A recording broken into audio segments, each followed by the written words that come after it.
Um, One, today is a very special day in my house.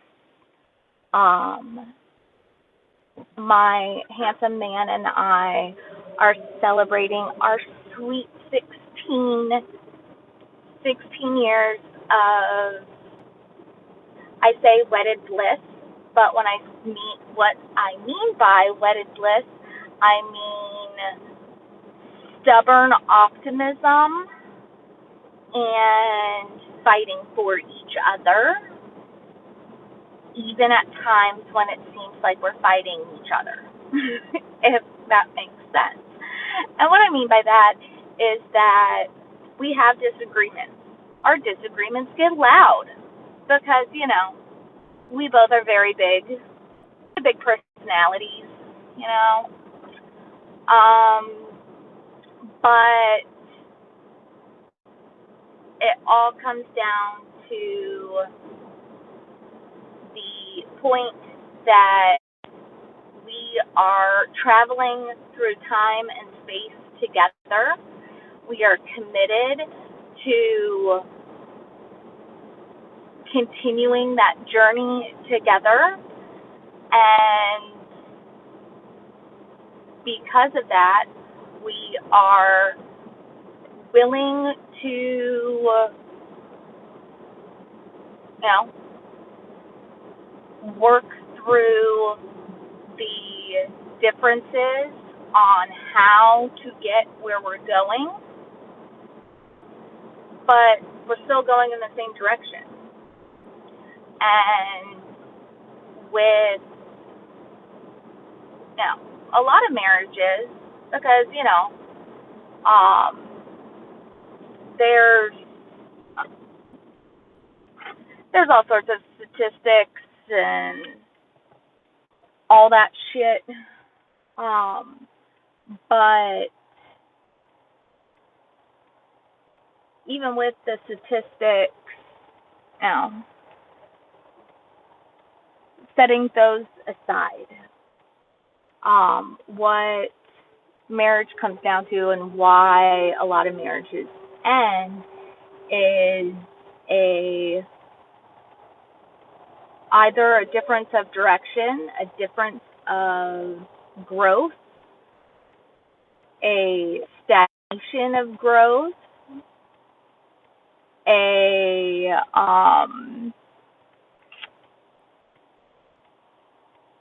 difference of opinion as to who speaks for God, and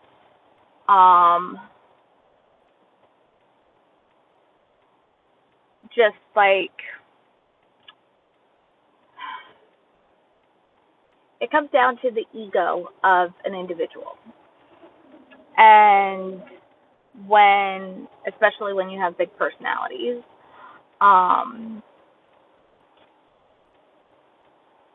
an individual acts as an individual without considering that their choices, their actions affect others around them, to include, those closest to them and their partner. And that is something that we've had to work through because there have been some extremely trying times where,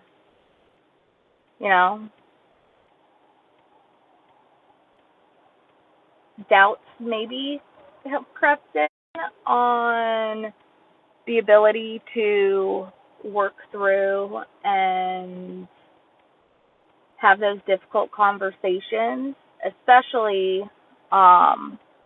when you're dealing with trauma responses and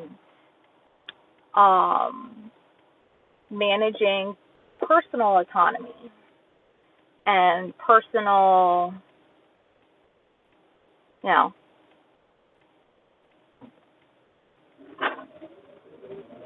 different things happen, and she left her little craft thing. I don't know if she meant to do that. but that's okay. Um, Sorry, I heard a weird noise in the back seat, and it completely threw me off. But yeah, no.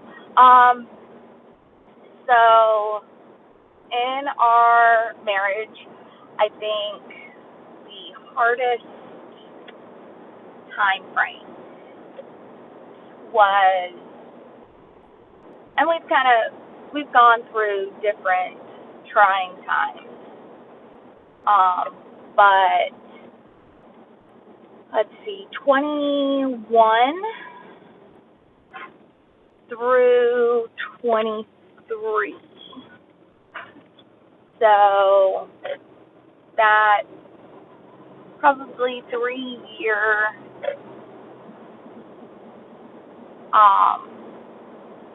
culmination of health issues and social issues and trying to kind of work through the next, what is, what each one of us wanted, what each one of us understood the world to be, because, worldview, especially within the marriage construct, if you do not have the same worldview, that is going to get out the road. That's going to impact and cause issues, especially when a political climate is as heated as the United States has been over the past, little bit. So that time frame, it was rough. It was also when I was dealing with a toxic work environment and trying to, again, I felt and a lot of it was on me because I felt my autonomy kind of fading, and I wasn't sure who or what the culprit of that was. So I wasn't sure if it was a career leadership issue. I wasn't sure, I just felt out of control of every situation in my life. And that is where you start to make some dumb decisions. So at that point in time, I began just chatting with an old friend. That's kind of what it started with. But I was not including my partner in my struggles that I was going through, and in my mind I wanted to limit his struggles, so I reached out to essentially an unbiased third party, but I did that without the consent and understanding of my partner, and the emotional weight and the emotional connection, just because as an extreme empath, that's something that I have to guard and manage, because I very quickly can relate to and feel connected to individuals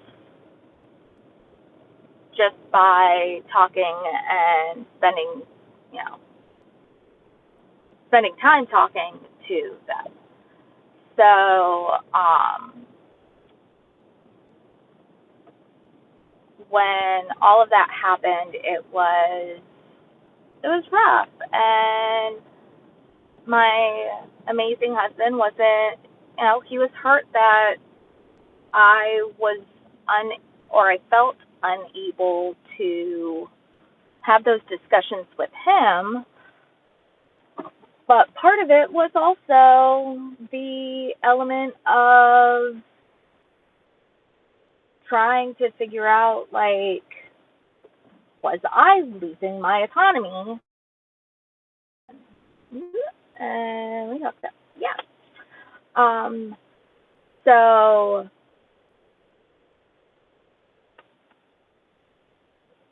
as we worked through that and talked through better ways of handling situations, we grew and we continue to grow. And I'm so excited that today is of putting in the work together. And this week has been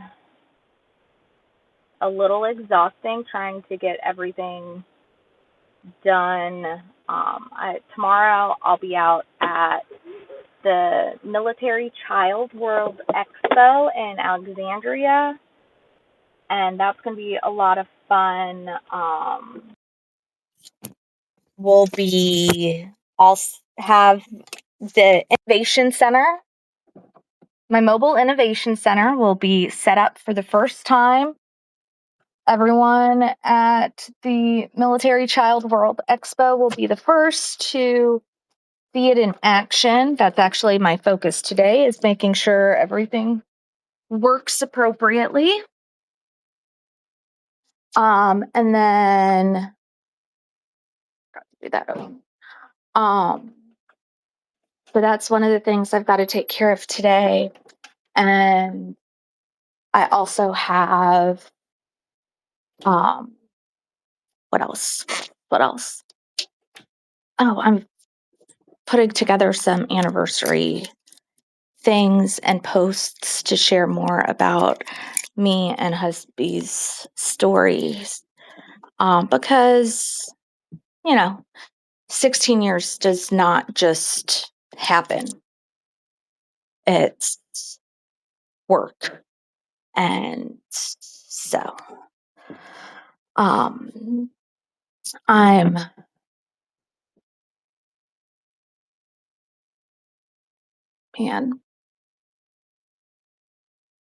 at the same point, I have not done anything not anything, but I've slacked off on my yoga practice this week because I was focusing on technology elements. So this morning, I'm just going to kind of sit here a little bit, stretch, talk, and share a little bit more. So,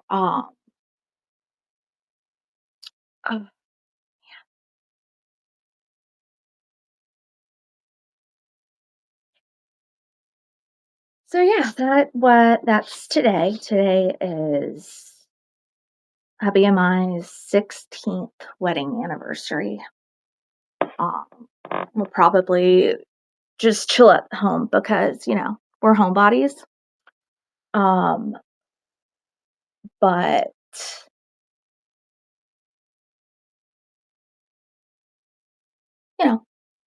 it's fun. We have fun together. And then tomorrow is the expo where the Mobile Innovation Center will be up and running, and that'll be fun. And then May 1st, I'm trying to get the Storyteller Energy platform all ready for launch. So that's the other thing I've been working on all week. And what that is an quantum learning platform that is focused on um, ethical social engineering. And with ethical social engineering, that's going to play into how technology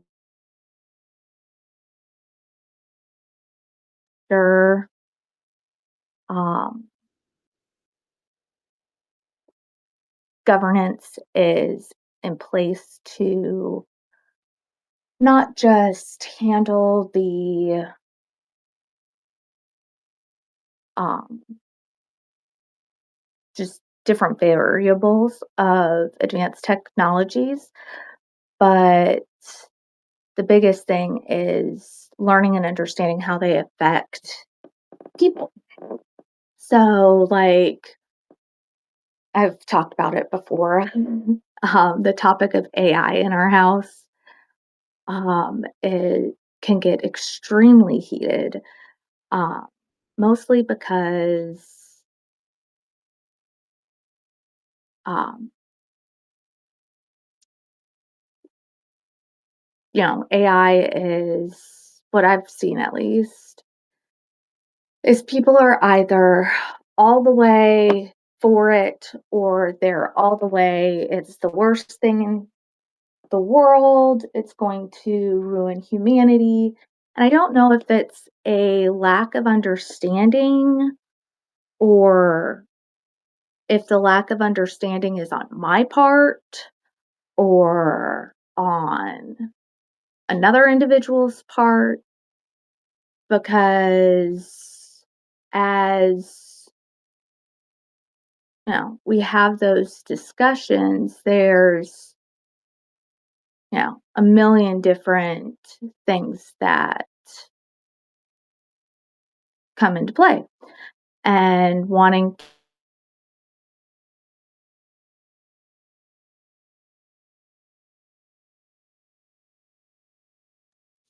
oh, so 7:15 our Wi-Fi resets.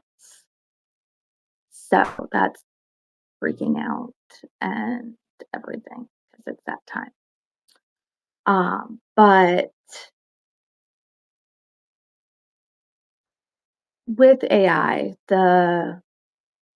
and I love my son. He had to write a paper for school this week about, and it was a persuasive essay, and he wrote about the ills of AI.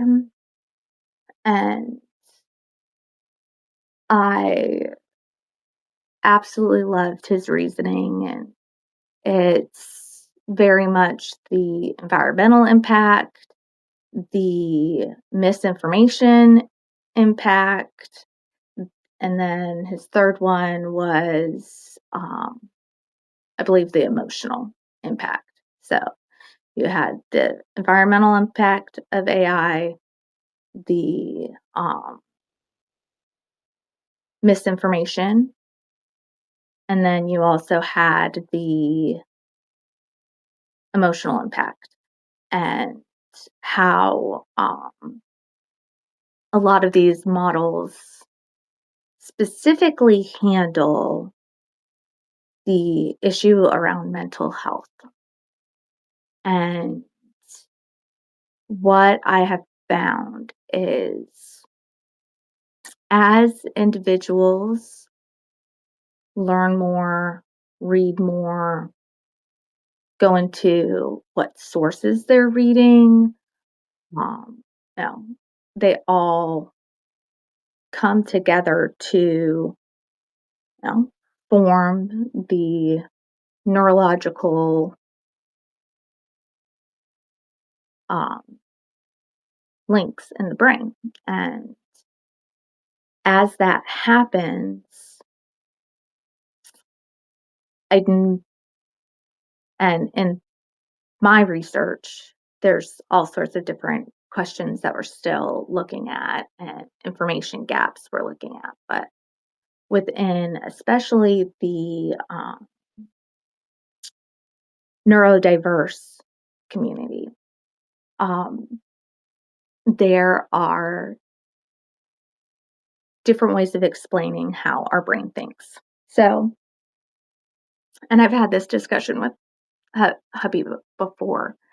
His brain, um, as he like, if he were to like sit and think, he doesn't necessarily have a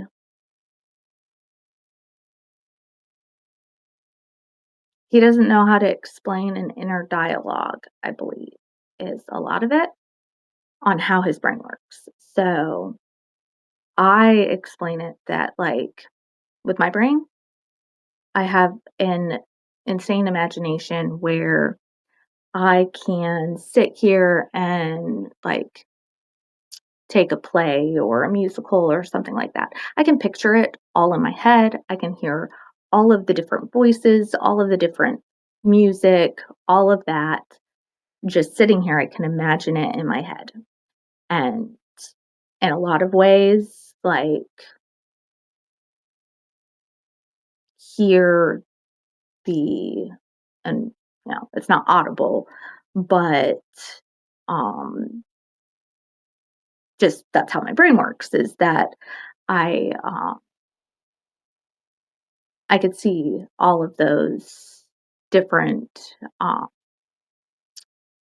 interworkings as I think through a problem is, but I have to go through specific, um, like, I have to go through the algorithm in my head, if that's best way to explain it, is that, um, as my brain kind of processes information, it'll go through the algorithm. Okay, I know that this is true. Okay, what's the next one? Okay, that is true. Okay, okay, if that, then that. And my brain does that extremely quickly.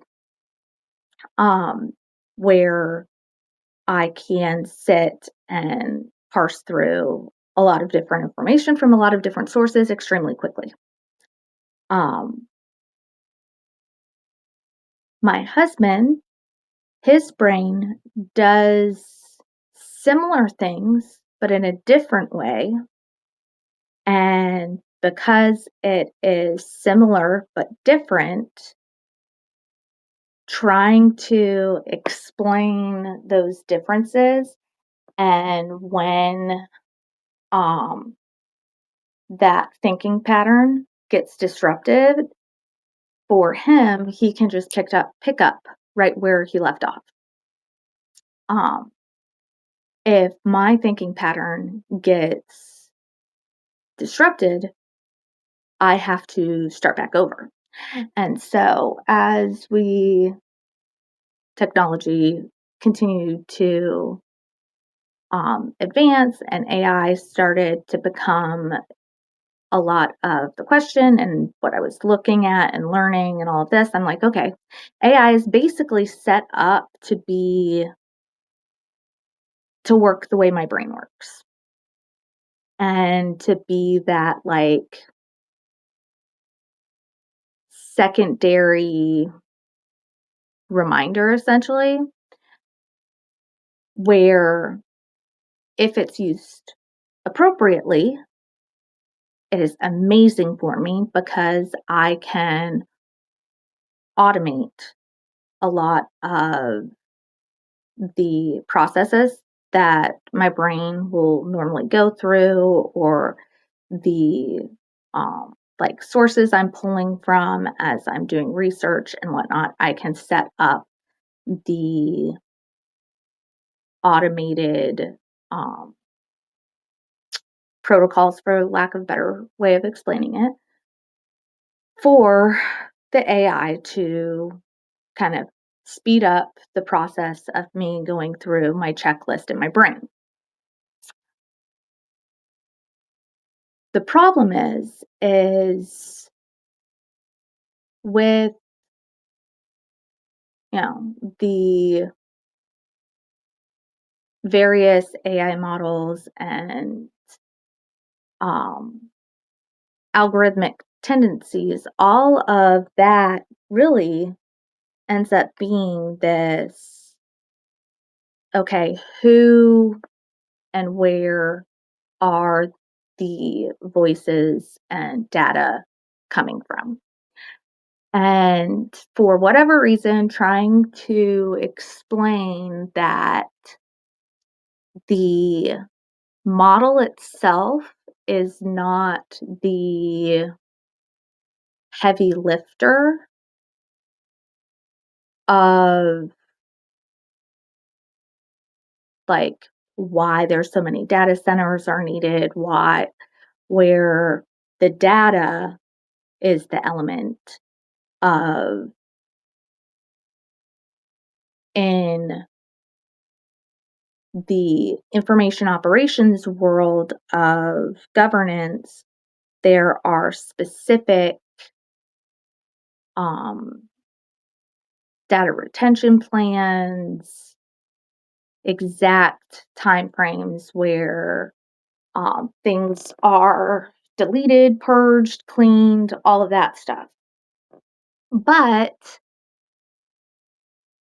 when you have individuals trying to build surveillance states, they want to have all of that information on every person and be able to pick through all of the various data points that makes you you or me because data itself is tied to a human in some way, whether it is data on the earth. But again, a human asked the question of, hey, why does this happen? And started to write down the patterns that they were seeing. And that pattern recognition happens just as you're going through your day. But the second a human starts noticing those patterns, then they're like, is this me? Am I? They start to get paranoid and they start writing things down and doing actual research to go, okay, what is this pattern I'm seeing in the world? And how can we either, is it a pattern towards growth or is it a pattern towards, um, we'll say death? Uh, Not really death. There, but sometimes, yeah, death and this uncertainty of life that people have gone through, whether it's trauma related, whether it is um, just grief, and trying to learn how to manage the changing landscape um, for whatever reason, there's this need to hoard. And at one point in time, the hoarding was, and it still is, resources and money and all of that stuff. Like that's still very much a thing. But um, really, when America was, started the revolution and it's like, hey, listen, wrote a Dear John letter to King George, King George, yeah, King George. Um, a lot of it came down to, listen, we know you're just a man. We have allowed you to, fill this role of facilitator, but if you're not going to listen to us,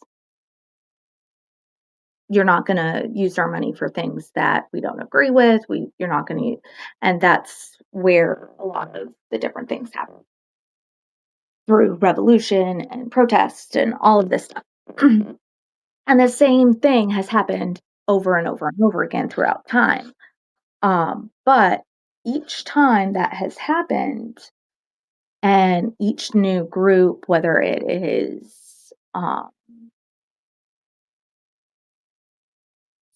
know, the fascist idea of a centralized, controlled environment, or a anti-fascist or anarchist viewpoint of extreme individuality and decentralized systems, you have this back and forth of, one, are we going in the same direction? So again, that kind of goes back to what I was saying about marriage, where, my husband and I have been married for 16 years.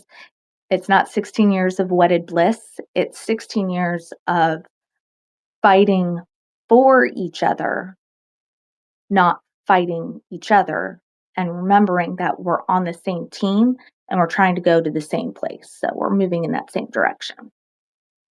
So the same can be said about humanity, that, we have these two ideas and we're trying to either progress, or, some people don't think that there is this need to progress, and whether that idea is placed in the bucket of isolationism, or in the bucket of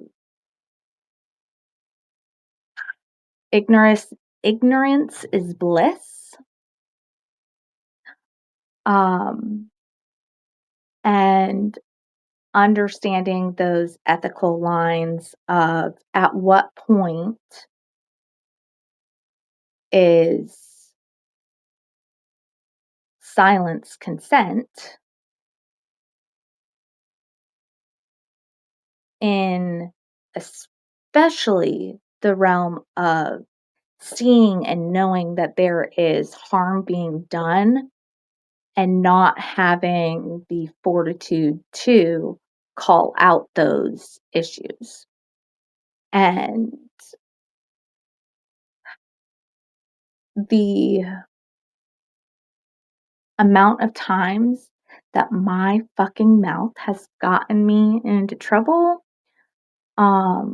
is a lot of why my dear sweet husband will get frustrated with me, because that filter of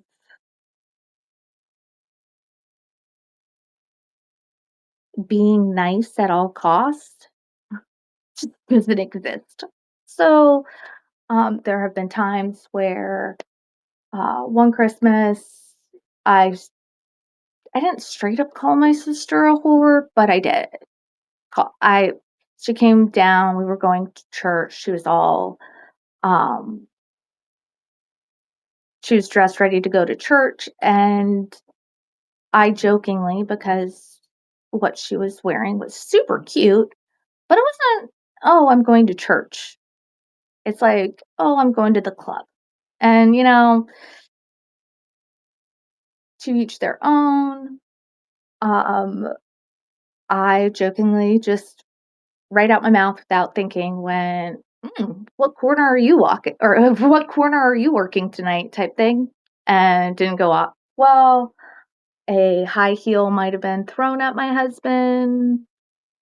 Well, not at my husband, but at me, but he was sitting there, and, my sister's aim was terrible, so my husband almost got it, not me.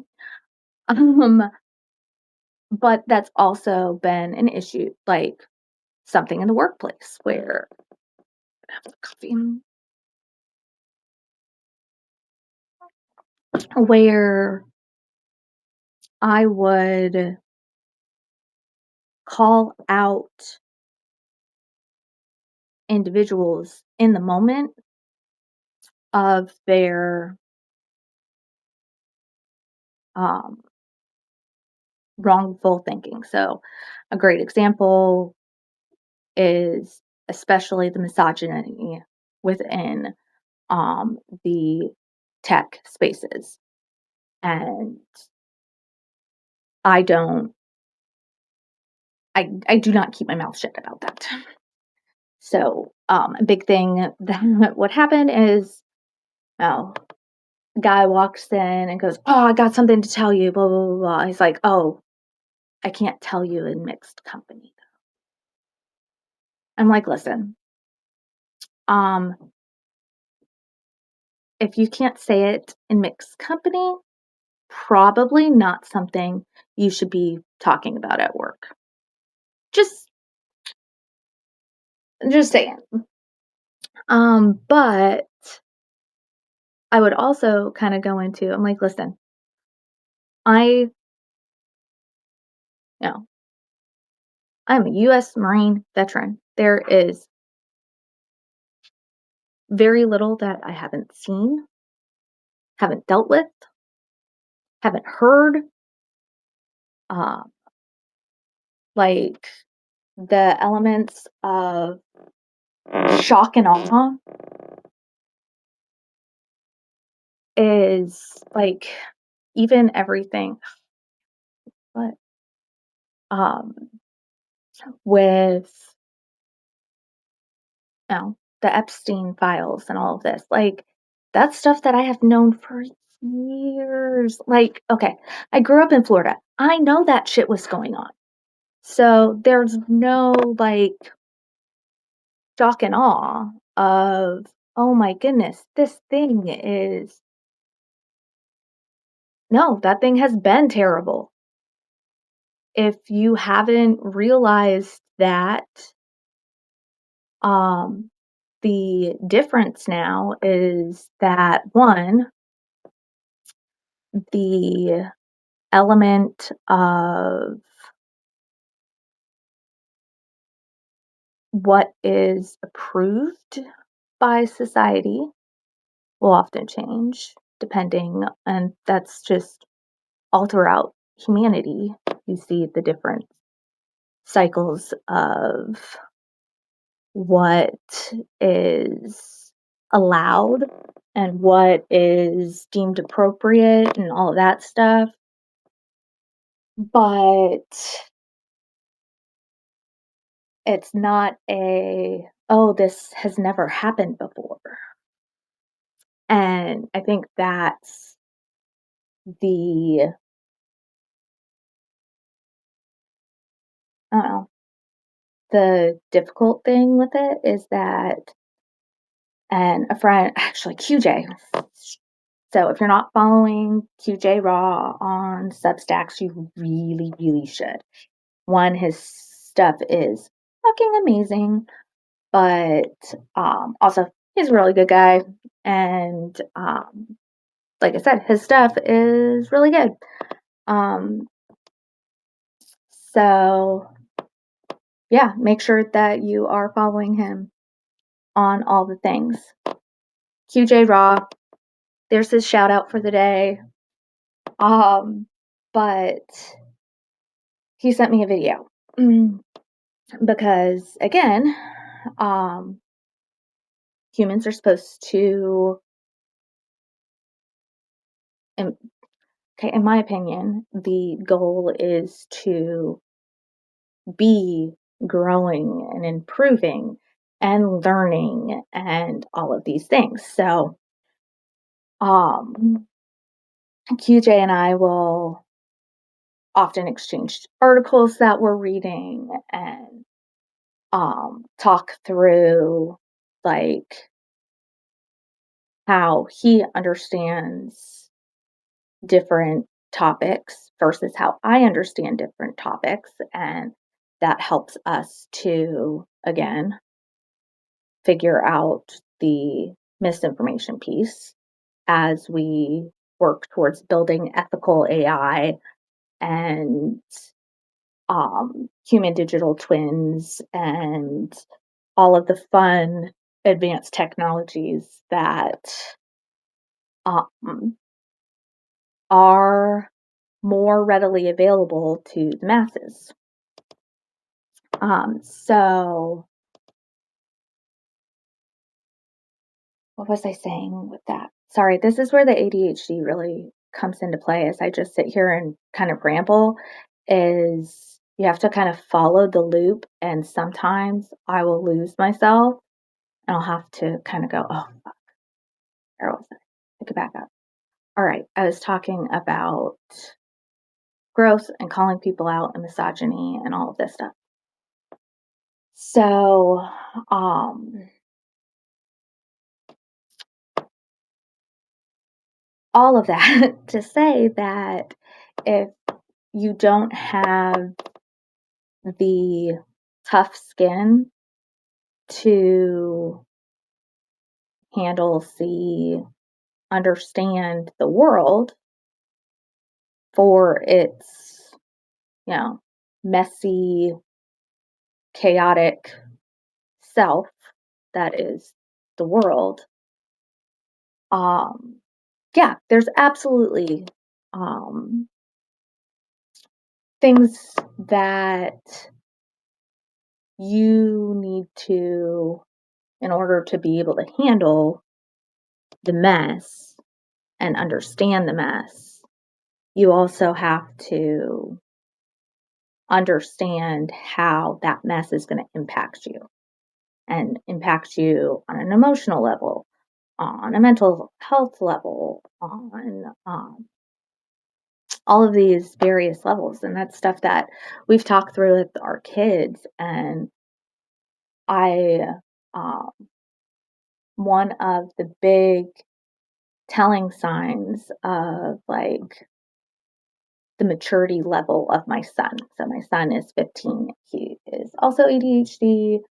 Um, but one of the big maturing factors that we noted to go, huh, I'm really proud of him. He's really growing type thing was when he was able to start regulating his emotional state during video games. And he was able to kind of identify when he needed to take a break without mom or dad going, "Hey, dude, that last game was kind of rough. How about you take a break?" He when he was able to start noticing that and doing it on his own, um, that was a huge maturity factor. And that really comes down to not just exposure to various media forms of media and understanding how media still affects the person just by watching it. But uh, not everyone can do that. And because that emotional intelligence level is something that you have to learn, also have to learn it through like trial and error and experimenting on yourself, essentially, to understand how your body responds to different influences and whatnot. And that, in and of itself, especially, at the start of this rambling session, I was talking about how um, Hubs and I we've gone through a couple different really hard times, but the most difficult time was when I was feeling my personal autonomy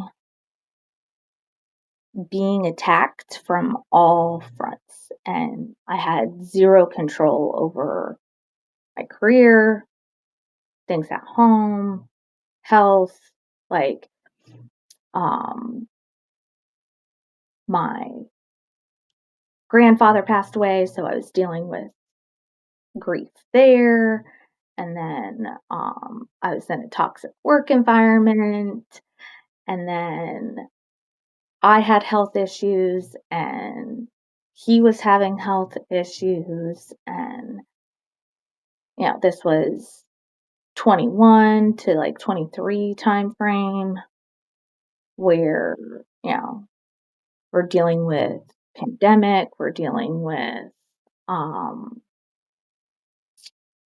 the, you know, mess that we're still dealing with in the political realm of, you know, the current administration, and really looking at those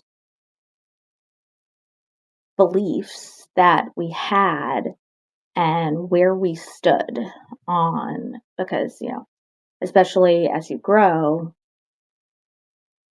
your opinions and your stances, especially on the, we'll say, what is considered known and unknown information and how the known and unknown affect each individual person. The unknown information causes my husband anxiety. The unknown information for me causes me to ask more questions and really go, "Ooh, this is something I get to learn about." And then my brain starts, you know, sparkling and going, "Ooh, let's learn." And, dive into the rabbit hole of learning what this unknown is. And um, so, how we kind of handled that whole mess of trying to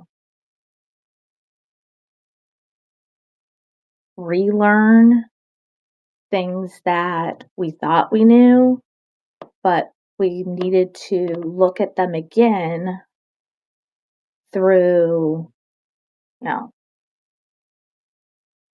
newly educated eyes because, education is building blocks. So, as you learn more on various topics, it will allow you to see other topics through different lenses. And um, that also goes into like your data sources. If all your information is coming from one particular source or one people group or anything like that, it's going to be highly biased. So you have to make sure that you are pulling information from trusted sources and ensuring that they are, you know, vetted sources, that there is,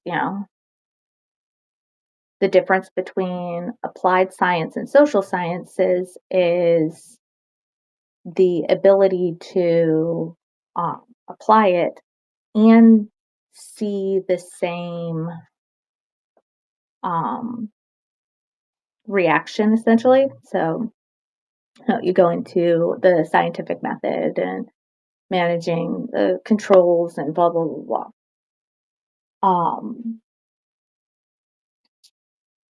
All of that, comes into play, but there's also the element of,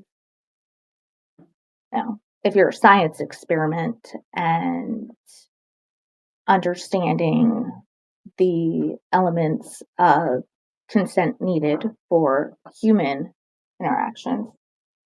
Hey, Bubba, good morning. I'm going to move the camera and keep talking, but he's going to get coffee and doesn't want to be seen. So we're going to scooch a little bit as, I do this. So as you grow and learn and move through these various levels of control groups and the whole placebo effects, and especially with humans and human experiments, understanding the informed consent, but can you really give informed consent if there is the need for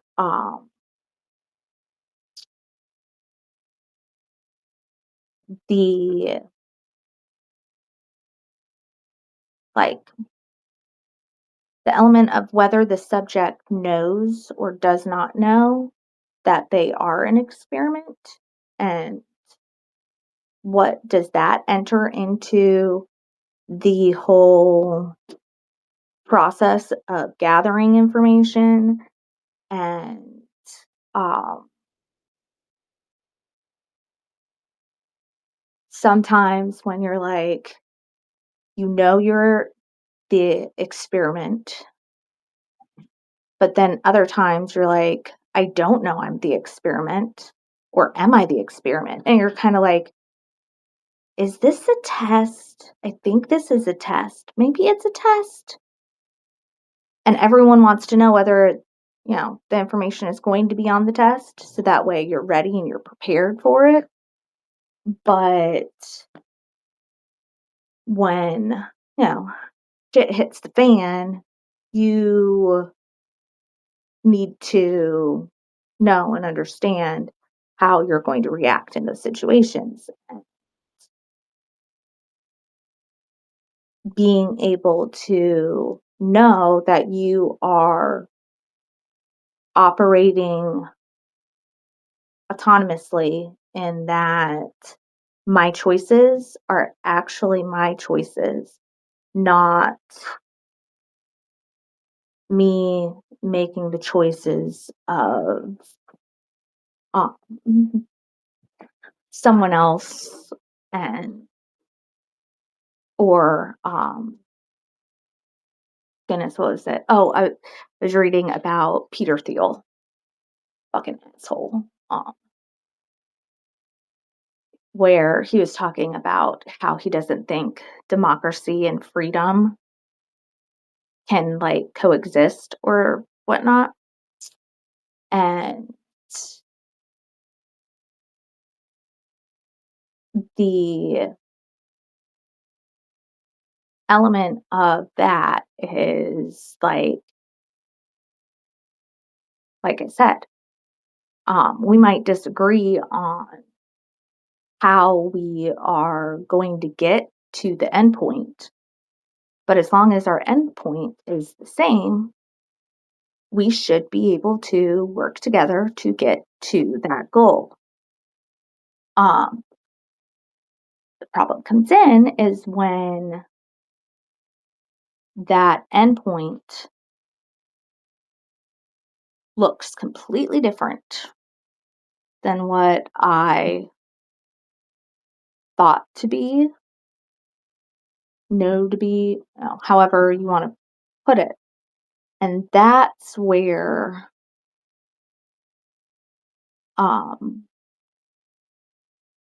the question of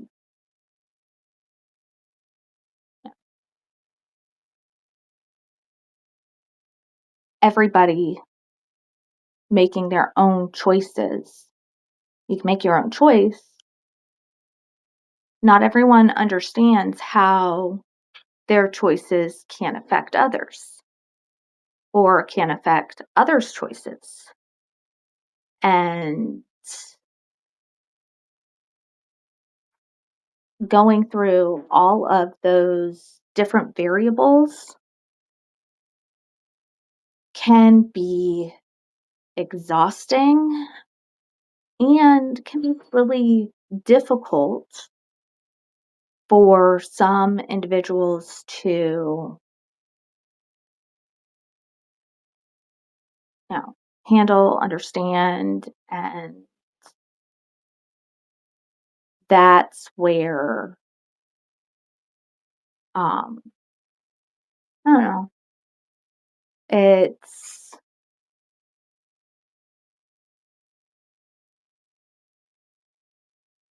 at what point do you make a choice for you, and at what point do you make a choice for those who are in your community? And a lot of that comes down to how do you view community and how do you view your community? So, the best way I can or I could talk about and explain it is like my daughter's best friend is a cystic fibrosis survivor, and she's got cystic fibrosis. She has had a lung transplant that she is like 18 months post surgery now, I think. Anyway, she's doing great. But in the understanding that within our circle or within our community, there are individuals who, are dealing with life-threatening situations, and there are steps we can take to ensure their safety by giving up our own freedom of choice, essentially. But in that also know that we are making that choice of our own, you know, cognitive decision making. We know that to be the best decision because of the love and care for another individual. And when you have individuals with the resources and the platforms to communicate how change should look and how we can be better humans. And then rather than looking at situations and going, how can I be making the decision to be loving towards others by diminishing yourself, they would rather fuck them hoes. I'm going to do what I want regardless. And at least in our house, that's not how we operate. We do things differently.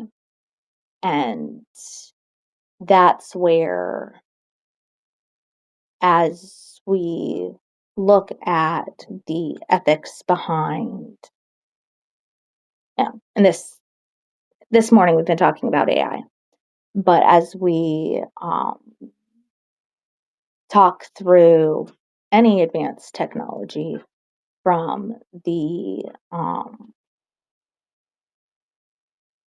various cognitive technologies that are being used for both cognitive warfare as well as healing human brains, looking at the various drugs that are being used and how they're being used, um, and all of these other elements where it is easy to, you know, allow the ego to go, no, this is what's best. This is the way it goes. This is what needs to happen. Um, or allowing yourself to, you know, be the vulnerable one for once and go, you know what? That might, you know, affect me in different ways, whether it's um, side effects from medications, shots, all of that stuff, or you know, having to take more time to complete a task.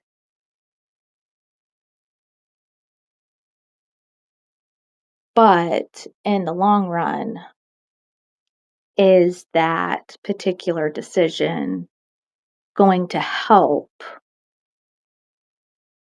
someone else who has been vulnerable for so long that they're so exhausted that they need to be the ones considered?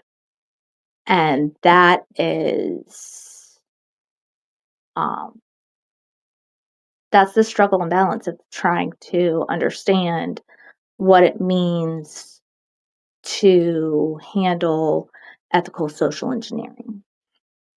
So it is 8 o'clock.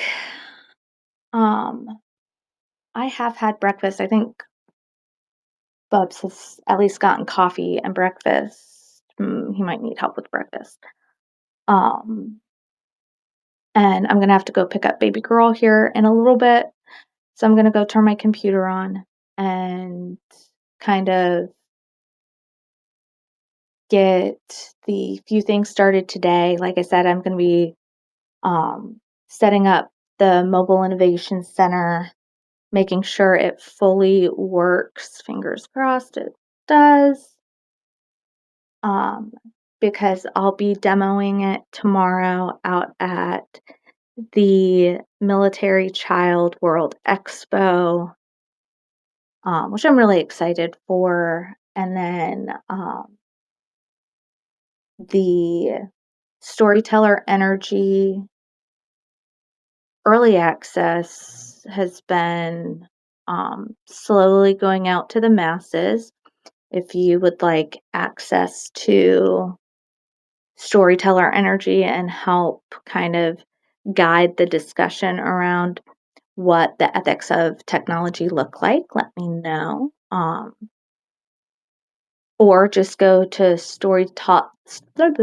I can talk, storyteller.energy/register, and that will at least start the process of it.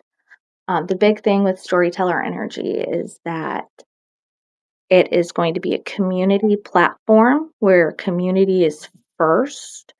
There's going to be training and um, discussion around, you know, the ethics of literally everything in healthy ways for all ages, um, focusing on like the whole human development and life cycle to understand the various cycles of life from that ethical social engineering standpoint. So that way, as these advanced technologies continue to, you know, be discussed, one, we are educated and understand how they work, how they impact not just us, but they impact others as well as the environment, and um, how we can be better global citizens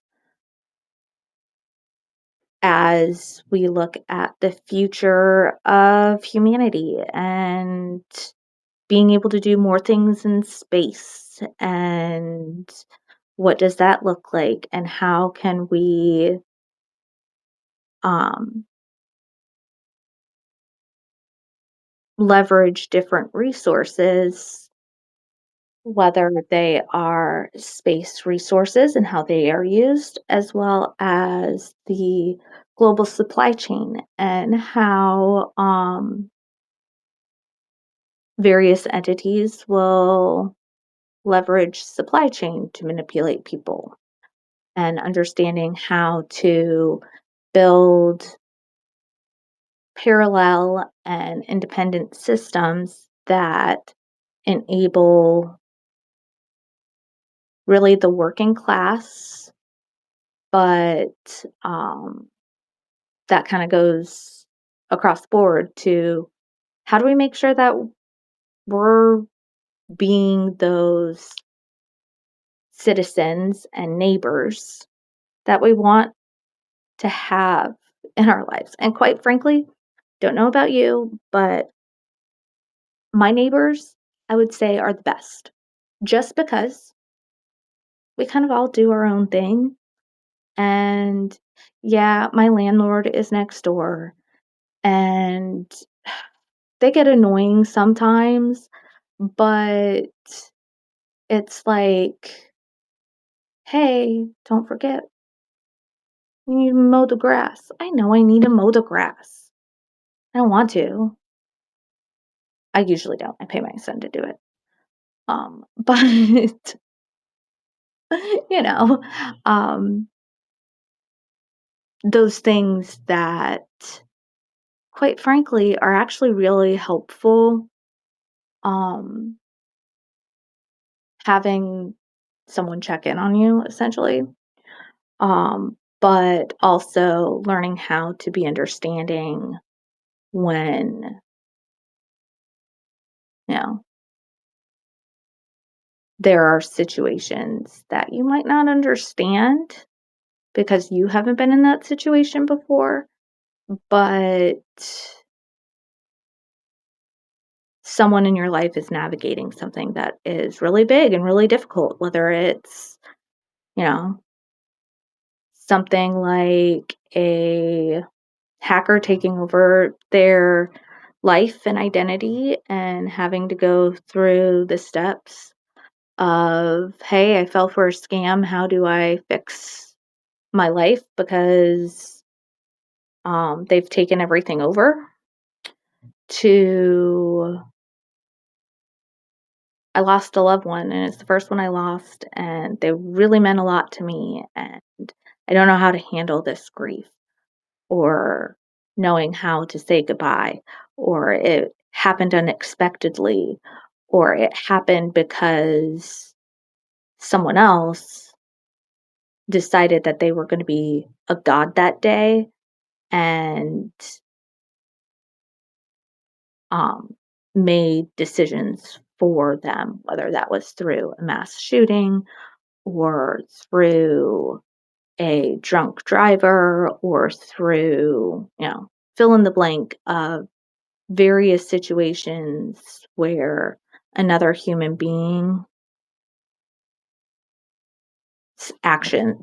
another human's being's actions, there we go, resulted in the loss of another, and how to handle those situations. So, anyhow, I hope you guys have a great day. And like I said, I'm sorry I've been kind of quiet this week just because I've been all over the place. And, we have those times. But I'm really going to try hard next week to be on in the mornings, doing some stretching, some yoga, some random chats as I get my day started. And then pick back up on the podcast. I think so. I was trying to do like I have it on my schedule every day, but I think I'm going to change that to like maybe twice a week, and then do a live session on Substacks one day a week where